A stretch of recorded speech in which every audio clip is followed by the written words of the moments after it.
Kita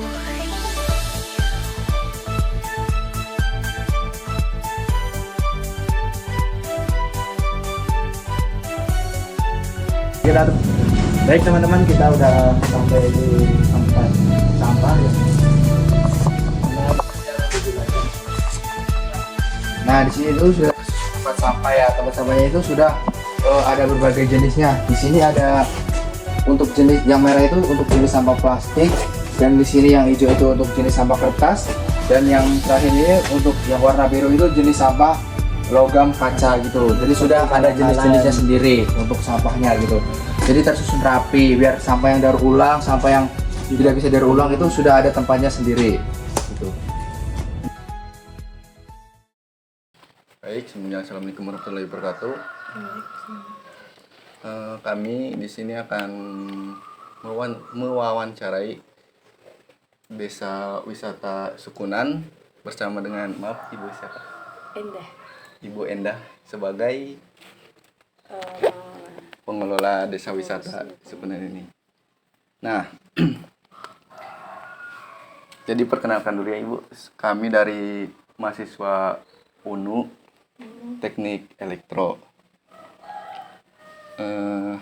Mungkin akan bertanya beberapa pertanyaan kepada Ibu sebagai pengelola Desa Wisata ini.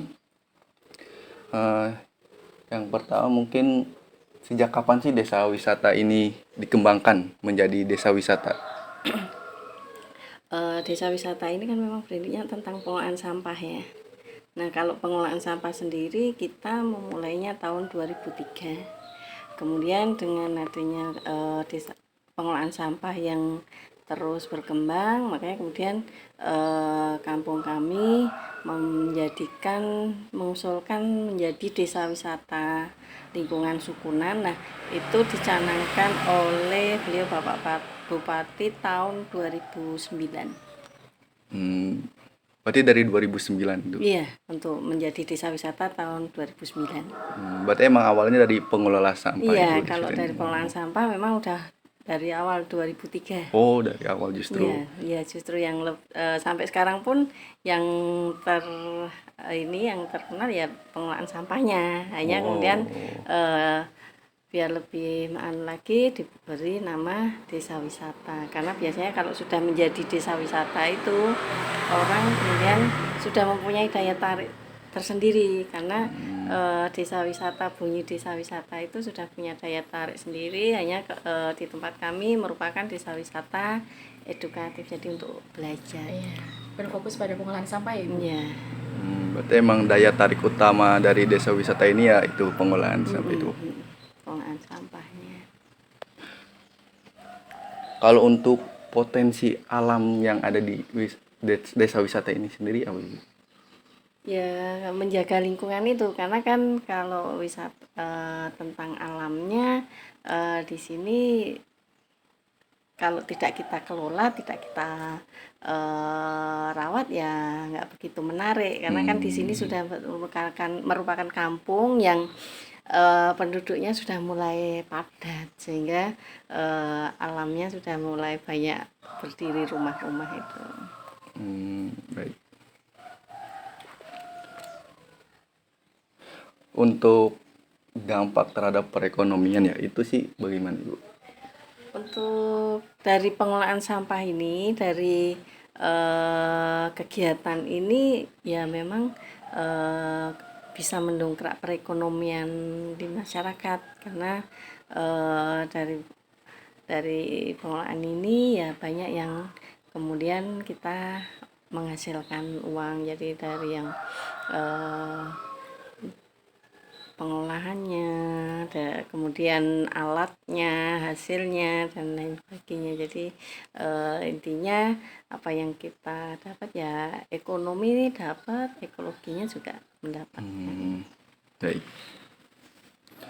Berarti di sini Ibu sebagai yang penanggung jawab desa wisata ini bisa dibilang? Ya saya adalah ya salah satu ya. Jadi kalau hanya kami sendiri memang tidak akan berjalan. Hanya memang kami dengan suami adalah yang memulainya.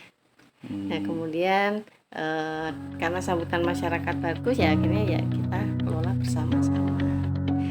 sini saya menjadi pengurus sebagai bendahara.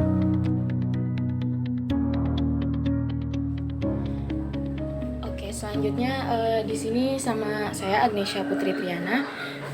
Ibu di sini kan unggul sama pengolahan sampahnya nih. Biasanya kalau pengolahan sampah kan kita kayak ada bikin produk atau kerajinan. Kira-kira di sini yang jadi unggulannya produk atau kerajinan apa, Bu? Di sini di dalam pengolahan sampah ini kan memang kita bagi ya, untuk yang laku jual kita jual, untuk yang tidak laku jual tapi bisa diolah, nah itu kami buat kerajinan. Nah di sini ya kerajinan itu yang kita gunakan adalah sampah plastik lapis aluminium foil. Nah itu hasilnya bermacam-macam, jadi ada tas, ada dompet, ada rompi, ada yang untuk jok kursi, jok motor dan lain sebagainya. Nah dari produk itu kita tahun 2006 sudah ekspor juga. Jadi tahun 2006 itu kita ekspor dari hasil kerajinan itu berupa tas yang memang yang banyak diminati masyarakat itu ya tas sama dompet. Oh, untuk ekspornya sendiri udah sampai mana aja, Bu?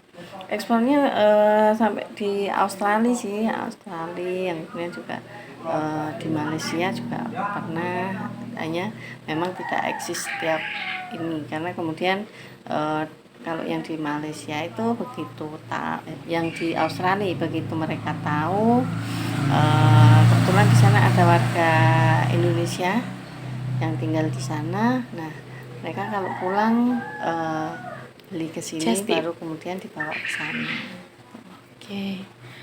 Terus Ibu sebagai bendaharanya nih di sini, pengelolaan uangnya tuh seperti apa, Bu? Kayak mungkin hasil dari ekspornya nanti warga dapat bagiannya dibagikan atau seperti apa? Kalau untuk hasil dari pengelolaan tentang keuangan ya, itu dari keuangan itu ada yang masuk ke kas kampung, ada yang masuk ke kas kegiatan di kas desa wisata, kemudian ada yang kemudian masuk ke biaya untuk pemandu-pemandu yang kalau ada tamu ada gitu, mereka yang kemudian mendampingi para tamu.